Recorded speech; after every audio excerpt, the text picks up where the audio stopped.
On Global TV News Express, court sacks Abure, orders Independent National Electoral Commission to recognize Usman-led Labour Party ESCO. In business, World Bank approves $12 million loan for Nigerian states hosting internally displaced persons camps. On the foreign scene, United Nations says Mozambique floods becoming international emergency. And in sports, Osimhen, Bassi, Lukman named in Confederations of African Football Best 11. Hello and welcome to all our viewers in Nigeria and around the world to News Express on Global Television, coming to you live from the nation's capital, Abuja. I am Anieti Patrick. A quick reminder that Global Television is on DSTV channel 365 and Star Times channel 276. The Federal High Court in Abuja has affirmed Senator Nenadi Usman as the valid leader of the Labour Party, sacking Julius Abure as national chairman. Justice Peter Lefu, in his judgment, relay on April 4, 2025 Supreme Court's ruling to hold that Abure's tenure had expired and that the Nenadi-led caretaker committee was lawfully constituted out of necessity. The court ordered the Independent National Electoral Commission (INEC) to immediately recognize the Usman-led committee as the party's legitimate authority pending the conduct of a national convention. The Chief of Air Staff, Air Marshal Hassan Abubakar, has called for the speedy delivery of Italian-made M346 fighter jets ordered by Nigeria, saying the delay is affecting operational capacity. He made the call during an engagement with defense partners, stressing the aircraft are critical to ongoing counter-terrorism and air support missions. According to him, the jets will significantly enhance precision strikes, pilot training, and surveillance across flashpoints nationwide. The Chief of Army Staff, Lieutenant General Y.D. Shuaibu, has assured Plateau State's residents of sustained troop deployment to curb recurring attacks and restore lasting peace. He gave the assurance during an operational visit to the state, where he met the commanders and community leaders. The Army says intelligence-led operations and interagency collaboration will be intensified to prevent further violence. The Nigeria Police Force has confirmed that an abduction occurred at Krumi Wali local community in Kadru local government area of Kaduna State. Following initial confusion over the incident, Force Public Relations Officer CSP Benjamin Hundeyi said the police verified the abduction after conflicting accounts emerged during a Kaduna State Security Council meeting convened by Governor Uba Sani, where some local representatives initially disputed the report. He said tactical units have since been deployed in collaboration with other security agencies to rescue the victims and restore calm in the area. The Independent National Electoral Commission (INEC) has warned the public to disregard a false article circulating online claiming the Commission has released the timetable for the 2027 general elections. In a statement via its official channels, INEC described the information as not authentic and should be disregarded in its entirety, stressing that it has not released any official timetable, schedule of activities, or dates for the 2027 general elections. The Commission urged Nigerians, political parties, civil society groups, and all stakeholders to rely on verified INEC channels for official updates, including its official website and verified social media accounts and official press statements. In the meantime, preparations for the forthcoming Federal Capital Territory Area Council's election have entered an advanced stage as the Independent National Electoral Commission (INEC) announces the commencement of key pre-election activities ahead of the February 21st polls.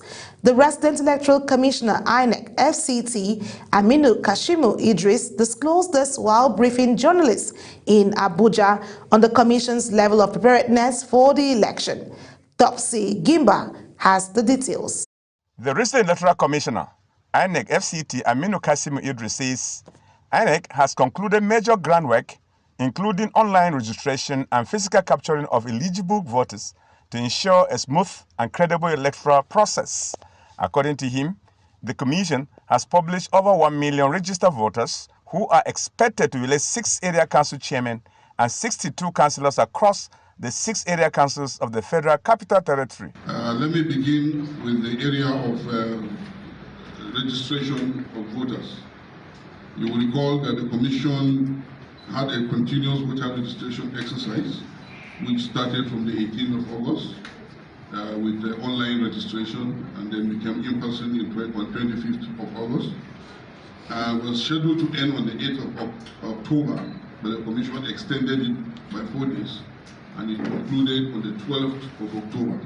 The INEC boss further announced that the collection of permanent voter cards, PVCs, will commence on Thursday, urging residents to visit designated centers within their respective area councils to collect their cards and participate actively in the electoral process. We are about to give out all the PVCs that we have, or the new registered voters, as well as those who have not collected from previous CVR. Their PVC is still available. They can collect it within this period. And of course, after Monday, the collection will be strictly done at the area council office, not at the alley.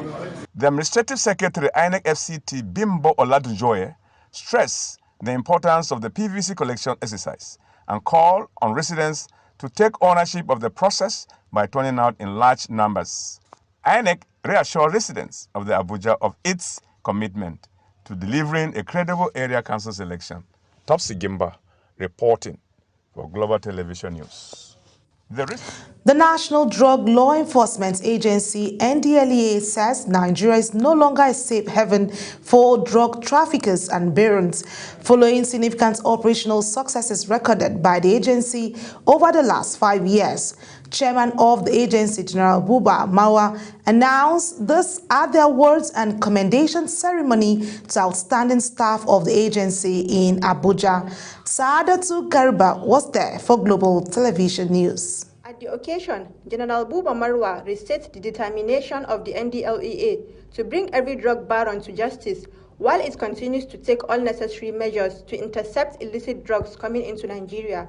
It is therefore heartwarming to note that in the last 5 years, we recorded significant operational successes, including the arrest of 77,792 drug offenders, including 128 identified drug barons who were central to major trafficking networks. According to the NDLEA chairman, the past 5 years have witnessed a major transformation of the agency, driven by intelligence-led operations, strengthened interagency collaboration, improved welfare, and enhanced capacity building.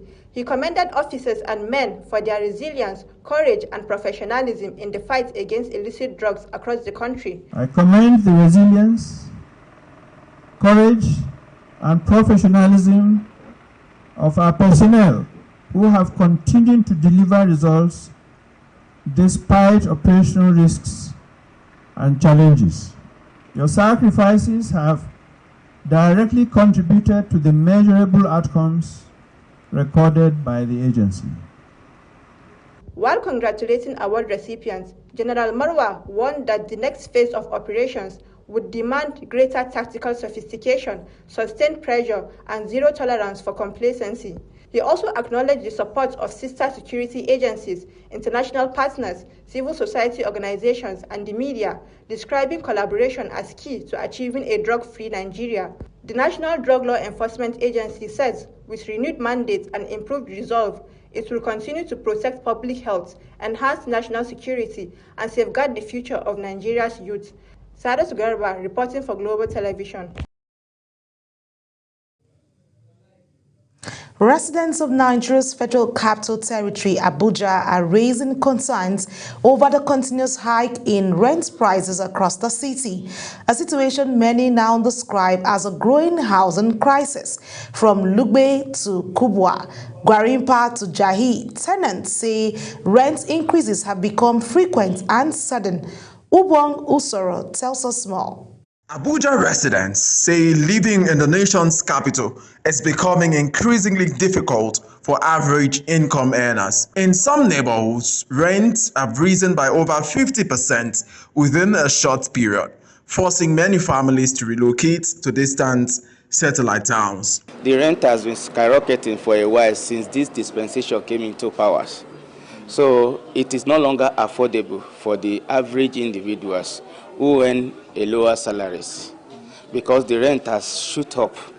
But I don't think I think government should weigh into the option so that at least people can be able to have a place to stay. Because the first thing in life is for you to have where to put your head. When you come out, you run around to look for what to eat. In Abuja now, house rent is not smiling again. Government have to help us because I don't know how much is even people's salary that you can use that kind of amount to pay for house rent. Housing experts say limited supply of affordable housing coupled with the rapid population growth has worsened the situation, leaving low-income and middle-income earners most affected. Residents are now calling on government authorities to strengthen tenancy regulation, promote affordable housing projects, and improve infrastructure in satellite towns to reduce pressure on the city center. As Abuja continues to expand, residents say urgent action is needed to prevent the housing crisis from worsening. Ubong Usoro for Global Television News. The Kwara State Governor has ordered the closure of Kwara State Polytechnic following protests by students over unresolved grievances. The directive was issued after security concerns were raised. Government officials say the closure is temporary and aimed at restoring calm. Meanwhile, the Lagos State government has warned residents against using unsafe and untreated water sources, citing rising public health concerns. The warning was issued by the Ministry of Health following reports of waterborne diseases in some communities. Authorities urge residents to rely on approved water vendors and ensure proper water treatment at households level. You're watching the live broadcast of News Express. News Express continues after this weather forecast, plus business, foreign and sports stories on the other side of this break. Please stay with us. Hello and welcome to the weather forecast. As more moisture continues to move into the central parts of the country, we expect partly cloudy conditions over the southern region, extending inland to Kwara, Kogi, and Benue. There are chances of isolated thunderstorms over parts of the coastal cities, as well as parts of Ogun, Imo, and Abia State. Meanwhile, moderate dosage passes over parts of Niger, Plateau, and the Federal Capital Territory, with temperatures ranging between 32 and 38 degrees Celsius. Further north, conditions will remain mostly sunny and hazy with hotter temperatures expected ranging from 33 and 38 degrees Celsius. And that's the weather update for now. I'm Safia Sainusa. Thank you for watching.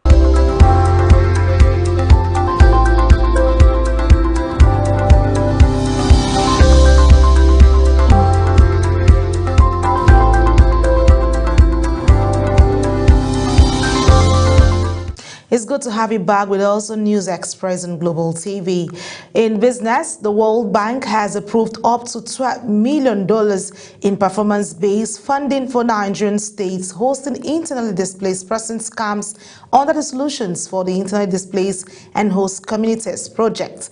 According to project documents approved in August 2025, states will access the funds only after meeting strict data registration, governance, and integration benchmarks, with disbursements spread over 3 years and tied to independently verified results.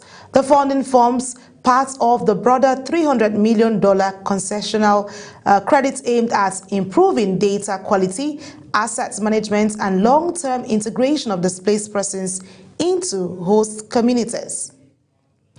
The federal government has increased its January bond borrowing plan from 450 billion naira to 900 billion naira to fund budgetary obligations.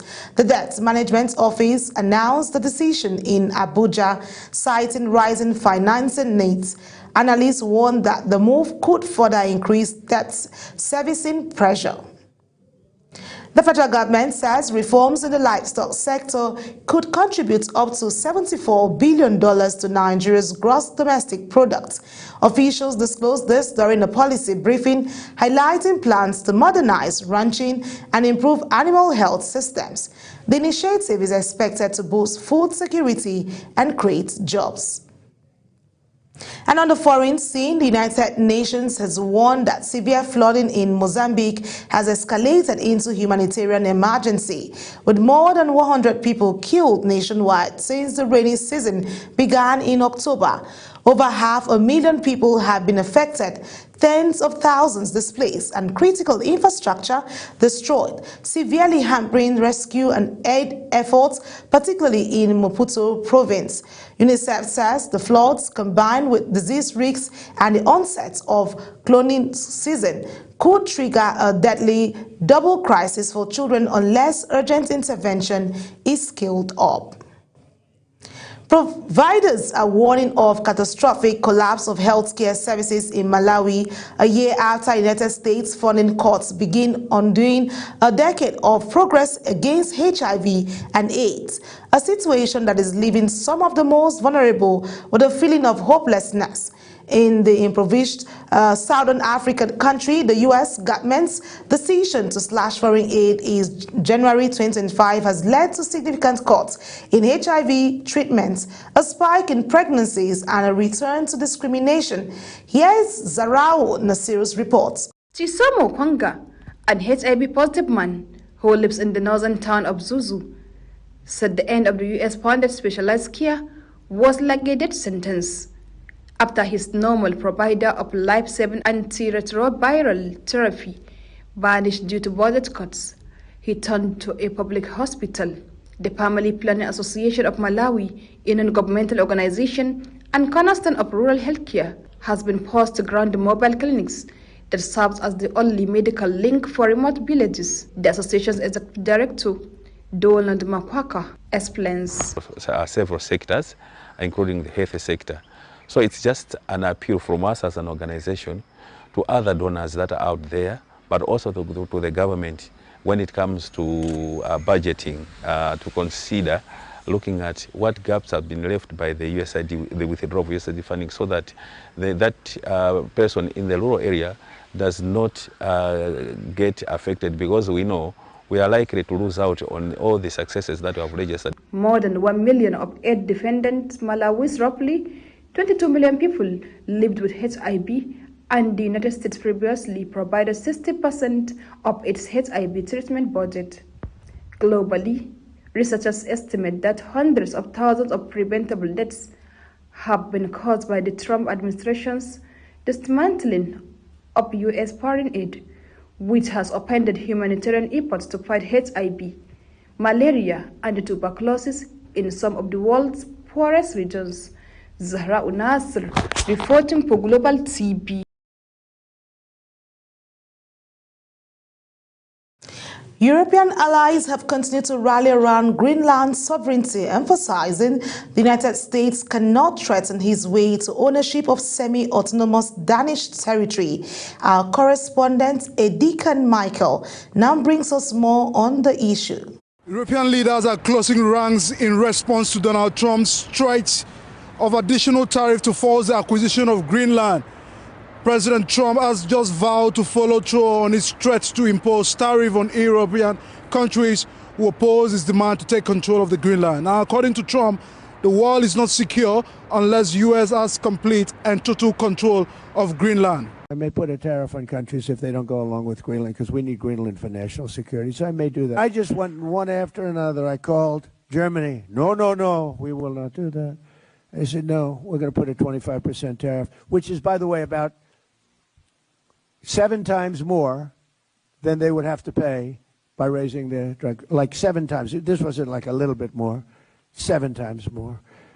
And I may do that for Greenland, too. I may put a tariff on countries if they don't go along with Greenland, because we need Greenland for national security. So now, European leaders are also seeking to diffuse tensions with the United States over the future state of the Greenland, even as Donald Trump has doubled down on his threats to impose extra tariff on the 8 European nations to force the sale of the sprawling island. Keir Starmer warned that the trade war is in no one's interest and denounced Trump's escalation as completely wrong and vowed to find a sustained solution to the crisis. Denmark is a close ally of the United Kingdom and of the United States, a proud NATO member that has stood shoulder to shoulder with us, including at real human cost in recent decades. Alliances endure because they're built on respect and partnership, not pressure. That is why I said the use of tariffs against allies is completely wrong. It is not the right way to resolve differences within an alliance. Nor is it helpful to frame efforts to strengthen Greenland's security as a justification for economic pressure. Such measures hurt British workers, British businesses, and the British economy. And that is why I've been so clear on this issue. Now, Trump has said that he will charge a 10% tariff on any goods sent from the UK to the US from 1st February, increasing to 25% from 1st June until a deal is reached to Washington's purchase of Greenland from Denmark. And days ago, there was a massive protest in Denmark to show their solidarity against the United States. They're also warning that US military action in Greenland will spell the end of NATO. But in recent days, Greenland has received the support from European members of the alliance. Some even sent a handful of troops to Greenland last week in a move seen as very symbolic. Edika Michael reporting from England for Global TV News. A Japanese court has sentenced to life imprisonment the man convicted of assassinating former Prime Minister Shinzo Abe. The ruling was delivered after months of trial proceedings. Abe was killed during a campaign event in 2022. And in sports, the Confederation of African Football, CAF, has named Nigeria's Victor Osimhen, Calvin Bassey and Ademola Lookman in its best 11 of 2025 Africa Cup of Nations. Osimhen scored 4 goals in 6 matches as Nigeria won bronze, while Lookman recorded the highest goal involvement with 3 goals and 4 assists. The Bassey anchored the defense with 3 clean sheets. CAF released the list on Wednesday, dominated by players from Nigeria, Cameroon, Senegal, and runners-up Morocco. The Nigerian Football Federation (NFF) says it has not begun talks on the future of Super Eagles coach Eric Chelles. NFF officials say an internal review is ongoing following recent tournaments. A decision is expected in the coming weeks. Gabriel Jesus scored twice as Arsenal defeated Inter Milan 3-1 at the San Siro on Tuesday night to secure qualification for the Champions League last 16. The Brazilian striker, making only his 3rd start of the season after returning from a long-term knee injury, gave the Gunners control with 2 first-half goals before sealing the win late on. The victory keeps Arsenal among the competition's top 8, while Inter slips to 8 after a 3rd straight Europe defeat. World number 1 Carlos Alcaraz advanced to the 3rd round of Australian Open after defeating German's Yannick Hoffmann in straight sets of Melbourne Park. The spin-out, chasing a career Grand Slam, was joined in the next round by defending champion Ian Sabalenka and American Coco Gauff, who both delivered commanding performances. Daniil Medvedev also progressed after a 4-set battle, keeping alive his quest for a first Australian Open title. As Global TV News Express comes to an end, here's a recap of our top stories. On Global TV News Express, the Federal High Court in Abuja has affirmed Senator Nnamdi Usman as the valid leader of the Labour Party, sacking Julius Abure as national chairman. In business, the World Bank has approved up to $12 million in performance-based funding for Nigerian states hosting internally displaced persons camps under the Solutions for the Internally Displaced and Host Communities project. And on the foreign scene, the United Nations has warned that severe flooding in Mozambique has escalated into a humanitarian emergency, with more than 100 people killed nationwide since the rainy season began in October. And in sports, the Confederation of African Football, CAF, has named Nigeria's Victor Osimhen, Kelvin Bassey, and Ademola Lookman in its best 11 of the 2025 Africa Cup of Nations. And that's it on News Express. A quick reminder that Global TV is on DSTV channel 365 and StarTimes channel 276. Kindly follow us across all social media platforms now showing on your screen using @Global TV NG. I am Anieti Patrick. Thank you for watching.